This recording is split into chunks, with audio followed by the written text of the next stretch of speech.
So there are a lot of people talking about the situation that occurred last week at a track and field event in Frisco, Texas, where these two teenage boys, Karmelo Anthony and Austin Metcalf, got into a conflict about who was supposed to be sitting where.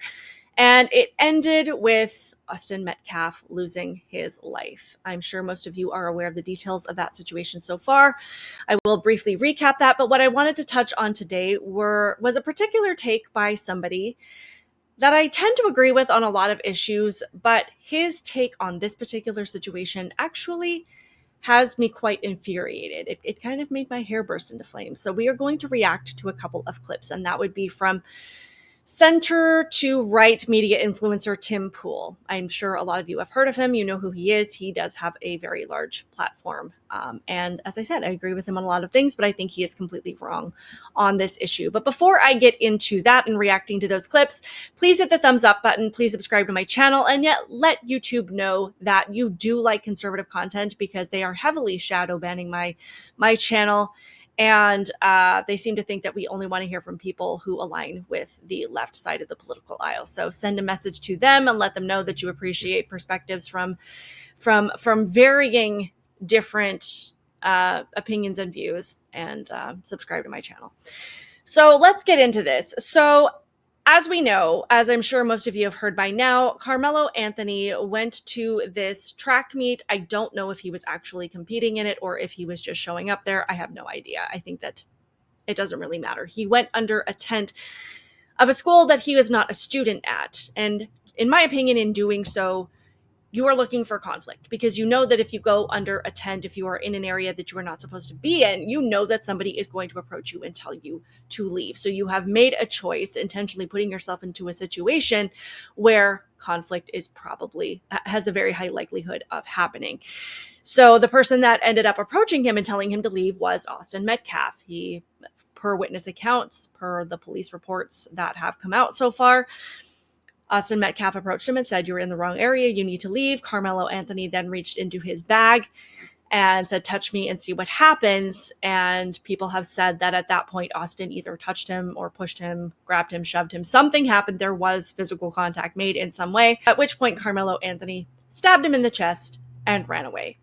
Austin Metcalf did die pretty quickly after that in his twin brother's arms. It has also been reported that when he was apprehended by the police, before even being questioned on this incident, Karmelo said, "I was protecting myself. It was self-defense." I think he even asked if his actions could be considered self-defense, and so on and so forth. So there are a lot of things that indicate that this kid was looking for a fight. He was looking for a reason to use the weapon that he had. For Hunter Metcalf's recalling of what played out, he said that this incident was 30 seconds or less. It was that fast. So I'm going to get into all of that, but I want to, as I said, touch on this take by Tim Pool, because he is adamantly claiming that this was self-defense. So this is the first clip that was circulating on social media. Let's listen to what he has to say. Drop your thoughts in the comments below. Let me know if you agree or disagree. And obviously, I'm going to offer my opinion afterwards. One where he says, what is it? "Nothing matters but this. He was at a school event at the wrong team's tent with a knife. He clearly chose murder than to walk away, cut and dry here." Nope, wrong. Imagine you are invited to a party at someone else's house and you are legally carrying a firearm. And then a fight breaks out and or like an altercation breaks out between you and some guy, and there's drinking involved or whatever. I'm not trying to make a one-for-one scenario. I'm trying to create a potential scenario separate from this one with similarities. You go to a party. Let's say you go to a party. And some guy starts saying stuff like, "Yo, man, get out of here." And you're like, "I can do what I want. I was invited to the party."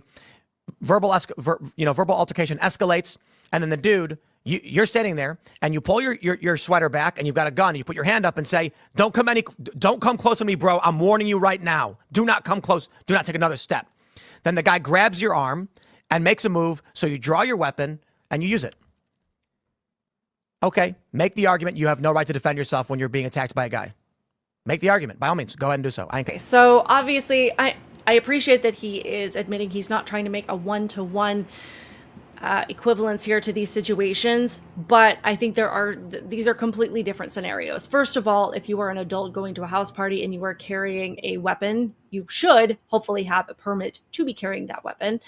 But chances are that you and this other guest both have the right to be there. So that is not the issue of the conflict. You were also not carrying that weapon with the intention of using it, looking for a reason to use it. There are countless people saying that Karmelo Anthony was reaching into his bag as he was telling Austin Metcalf to touch him, and that Austin had no idea that he had a knife. He had no idea what was in that bag. It could... it could have been anything, but I doubt that even in his wildest dreams, he could have imagined that Karmelo Anthony had a knife, not just any knife, but a knife so severe, so lethal in there that one swipe could actually kill somebody. I doubt that it even crossed his mind, because had he seen that Karmelo Anthony had a weapon with him, there's a really good chance he would have backed off, because in this scenario that Tim Pool, I almost said Tim Waltz, Tim Pool is outlining here, the person has the weapon here and he is giving the other person the opportunity to walk away. And likely anybody that sees a weapon is going to do so.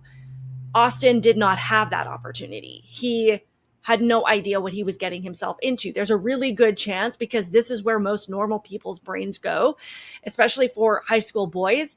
If they are getting in each other's faces, they understand that they are probably going to get into some kind of tussle, that a altercation of some kind is likely. And, that seems to be a relatively normal experience for high school boys.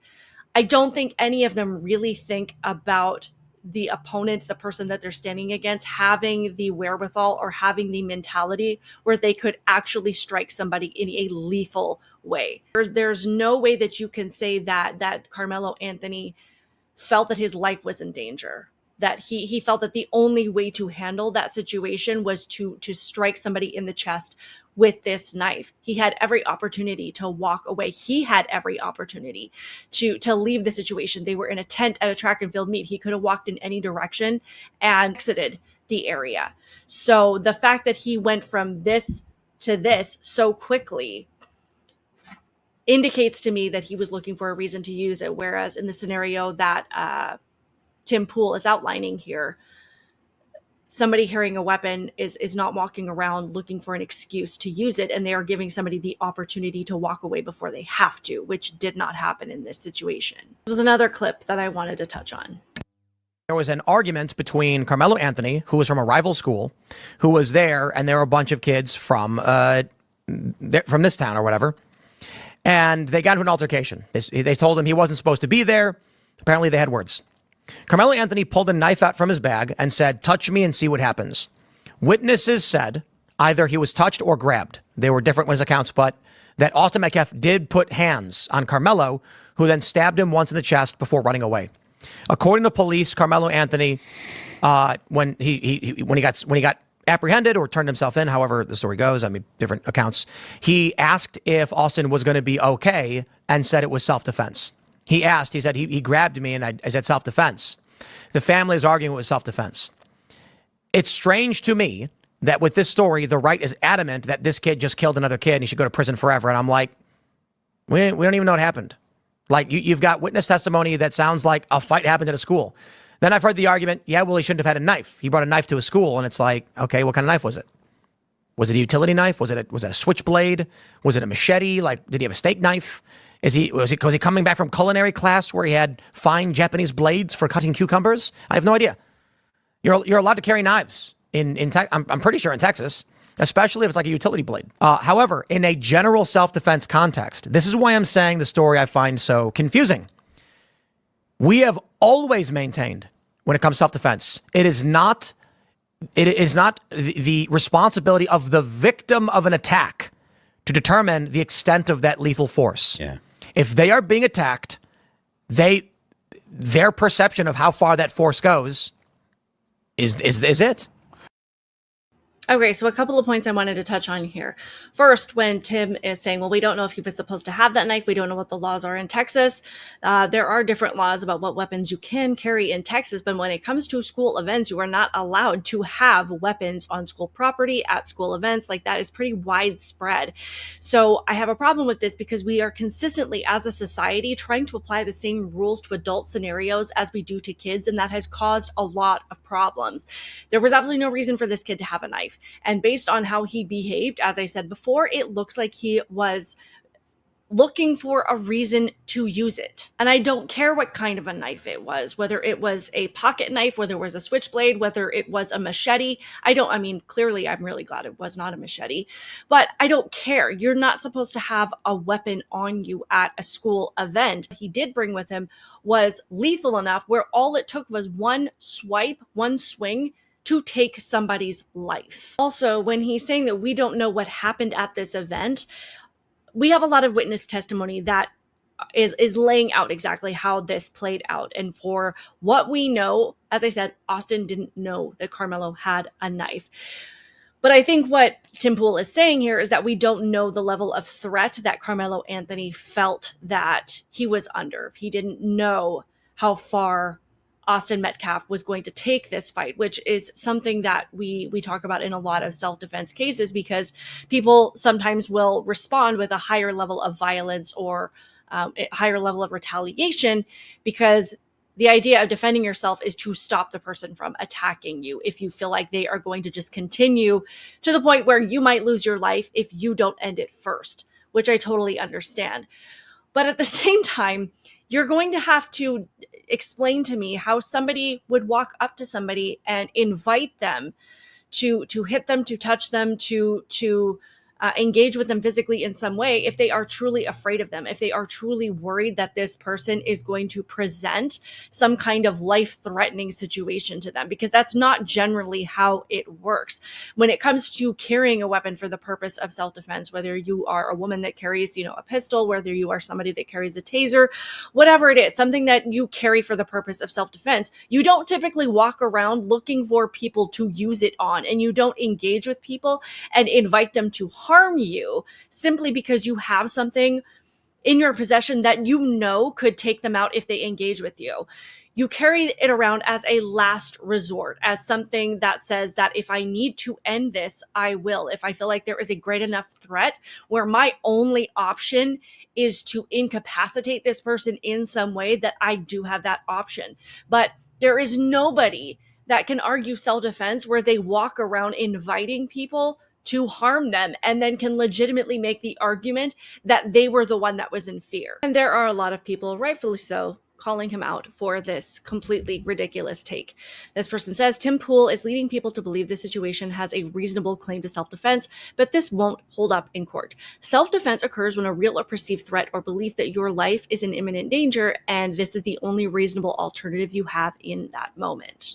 When it comes to tribal outrage, I think that this distracts from a lot of issues that we have in society and makes it impossible to get down to the root of the problem and have productive conversations, because not everything that we react to is because our side of the political aisle thinks that way. And when we reduce everything to just being a political position, it just makes it impossible to determine what is just right and wrong, what makes sense and what doesn't make sense, and what the truth is versus what actually is being led by political bias.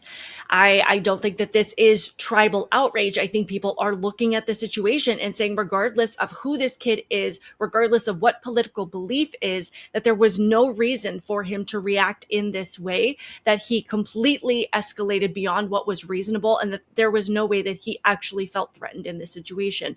And we have to be able to call things out for what they are. I also think that there is just a huge problem with how we handle a lot of important conversations, especially when it comes to the things that are happening with our kids and when it comes to the moral foundation that we have as a society, where we can't just determine what is right and wrong. I also think that we have a huge problem that has been created by these narratives involving CRT and DEI, where we are constantly trying to look for excuses to justify even the most egregious behavior depending on what your skin color is, and make excuses for attacking people if they have a skin color of somebody that you have been led to believe is your enemy. And as a mom who has two sons, two white sons, one of them is going into high school next year, when I see situations like this playing out, it gives me a lot of concern, because he is increasingly growing up in a world where there are people around him being led to believe that it is okay to target him. It is okay to treat him in a way that makes him less than human, because they have been led to believe, because they have a darker skin tone, that because of America's sins of the past or things that have happened to their ancestors, that the way they treat people that look like my son now is perfectly acceptable. And again, these things just distract from the real issues. We need to be able to look at things and just look at the individual actions of people and what they do and say, this is right, this is wrong, this is what makes sense, and these are the consequences for it. As for the people that are calling for life in prison for this kid, I don't know if I necessarily agree with that, but there are obviously going to be very serious consequences, and he is going to have a hard time proving that it only escalated once Austin Metcalf put his hands on him, because there was a lot leading up to it. And in my opinion, he created the scenario that led up to that. Does that mean that it's okay for Austin Metcalf to have put his hands on him? No, not at all. Obviously, that's not okay. I tell my kids that all the time. You never have the right to put your hands on somebody else. You have the right to defend yourself, not meaning that if they touch or push you, that you have the right to escalate it to the point where you threaten their life or put them in a life-threatening situation. But you have the right to defend yourself always. But that is not what we're talking about here. And I don't think that Tim Pool's take on this is productive. I don't think it helps the conversation. He has taken this in completely the wrong direction. I would love to hear what you guys think about this. I just really wanted to react to these clips and to just give my take on it. If this video has made it to your YouTube feed, please hit the like button. Please subscribe. And again, I appreciate your support. I would love to hear your thoughts. Other than that, keep it real, guys, and I will see you in the next one.